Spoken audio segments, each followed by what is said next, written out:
Покачувањето на пензиите ќе се изгласа пред изборите. Владата ќе го испрати предлогот во собрание уште денеска, најави премиерот Христијан Мицкоски.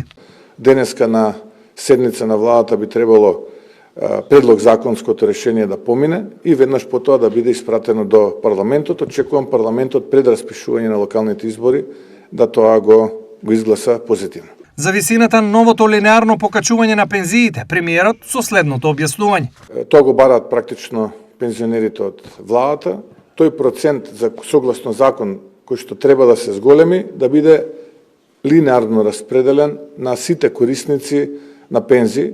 Ние тој глас го слушнавме како влада. 330.000 пензионери по високи пензии за 1000 денари линеарно ќе добијат со септемвриската пензија оваа година и мартовската идната. Ова е второ покачување откако првото од по 2500 денари пензионерите го добија лани во октомври и во март годинава.